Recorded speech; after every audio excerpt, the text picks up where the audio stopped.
Good morning. Greetings from Northumberland on the 7th of December. The sky is only just beginning to lighten and it's getting on for 8 o'clock. So these dark days are with us now for the next 4 or 6 weeks. Today we celebrate a light in the church, St. Ambrose. St. Ambrose was a 4th century figure, being born in the 330s and dying in 397. He was part of a middle-class family and became, if you like, a civil servant in the Roman Empire, a governor in Milan. And it was while he was there, he was a Christian but not yet baptized, that he was acclaimed by the city as its new bishop. This was at a time of great splits in the church and in the city, and he was someone who they could all settle on. So he went in a week from being baptized to being consecrated a bishop. Not something we would do nowadays. It would at least take 10 days, I'm sure.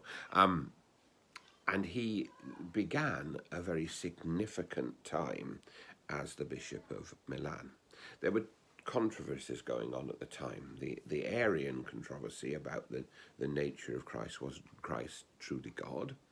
And also there were problems in the empire. The emperor was a Christian, but he found it difficult to completely rule with Christian precepts. And Ambrose set about, first of all, combating Arianism, insisting on the divinity of Christ, and also calling the emperor to account for the way he ruled, making sure that Christian principles were put into place, to the extent he even excommunicated the emperor when he wouldn't do penance for a particularly cruel act. So Ambrose was a powerful figure of conviction who worked for the good of the church and for the good of all. He also used hymns and chants as a way of proclaiming the faith and set up a tradition which came to be called the Ambrosian liturgy in Milan, that was different slightly from the Roman one and a richer form of prayer. So we remember someone who in his life in the church sought to combat error, and in his life in the world sought to bring earthly rulers to account, and above all enriched the worship of the church. And so we celebrate and acknowledge his life. At this time of Advent, the worship of the church enriches our understanding of the coming of Christ.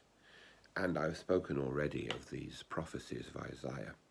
It's very interesting to note that the God who comes with judgment is also the God who comes with healing and hope. Judgment is seen in terms of forgiveness if we acknowledge who we truly are. The reading today is from Isaiah chapter 35.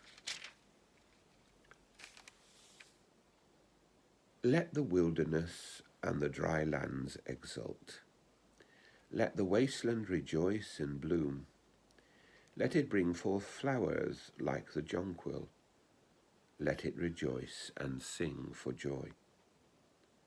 The glory of Lebanon is bestowed upon it, the splendor of Carmel and Sharon. They shall see the glory of the Lord, the splendor of our God. Strengthen all weary hands, steady all trembling knees, and say to all faint hearts, courage, do not be afraid. Look, your God is coming, vengeance is coming, the retribution of God, he is coming to save you. Then the eyes of the blind shall be opened, the ears of the deaf unstopped. Then the lame shall leap like a deer, and the tongues of the dumb sing for joy. For water gushes in the desert, streams in the wasteland. The scorched earth becomes a lake, the parched land springs of water.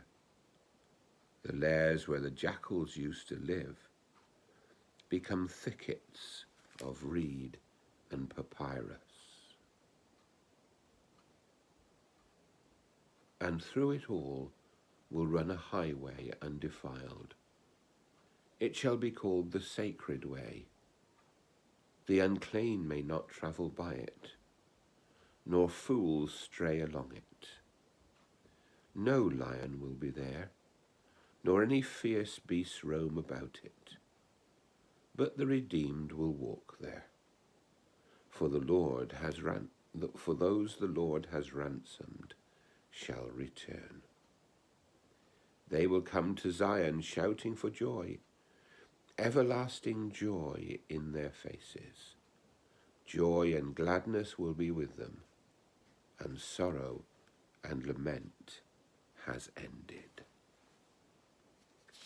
For the word of the Lord. Thanks be to God. May God bless us today.